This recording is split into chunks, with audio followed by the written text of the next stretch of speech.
8वें वेतन लागू होने से पहले बाहर होंगे ये कर्मचारी। लिस्ट में कहीं आपका विभाग तो नहीं? किस आधार पर होगी? नमस्कार, मैं हर्ष कुमार और आप देख रहे हैं एनडीटीवी इंडिया। जब से केंद्र सरकार ने 8वें वेतन आयोग यानी 8th पे कमीशन के गठन को मंजूरी दे दी है, तब से सरकारी कर्मचारियों के बीच खुशी की लहर दौड़ गई है और सभी कर्मचारी ये उम्मीद लगाए बैठे हैं कि उनकी सैलरी में मोटा इजाफा होगा।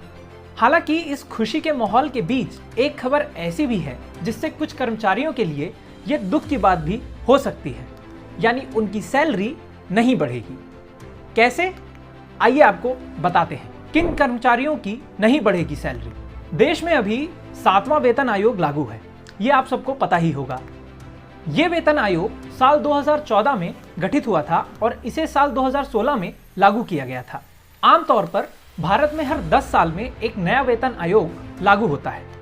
अब 8वें वेतन आयोग के चलते जो भी कर्मचारी पब्लिक सेक्टर अंडरटेकिंग यानी PSUs का या फिर किसी ऑटोनॉमस बॉडी के कर्मचारी होते हैं या फिर हाई कोर्ट अथवा सुप्रीम कोर्ट के जज होते हैं, वो पे कमीशन के दायरे से बाहर होते हैं। आम भाषा में इन लोगों पर वेतन आयोग लागू नहीं होता है और उनकी सैलरी इस वेतन आयोग के तहत नहीं बढ़ती। इनकी सैलरी और भत्तों के लिए नियम अलग होते हैं। यही वजह है कि 8वां वेतन आयोग इन लोगों पर लागू नहीं होता है। अब एक नजर डालते हैं कि 8वें वेतन आयोग में कैसे बढ़ेगी आपकी सैलरी। 8वें वेतन आयोग में सैलरी हाइक फिटमेंट फैक्टर और भत्तों के आधार पर होगी। रिपोर्ट्स के मुताबिक 8वें वेतन आयोग में फिटमेंट फैक्टर 1.92 से 2.86 के बीच हो सकता है, यानी सरकारी कर्मचारियों की बेसिक सैलरी 18,000 से बढ़कर सीधा 51,000 हो जाएगी। हालांकि ये अभी तय नहीं हुआ है कि 8वें वेतन आयोग में फिटमेंट फैक्टर क्या रहने वाला है। अब आप सोच रहे होंगे कि ये फिटमेंट फैक्टर आखिर होता क्या है, तो चलिए जानते हैं फिटमेंट फैक्टर क्या होता है।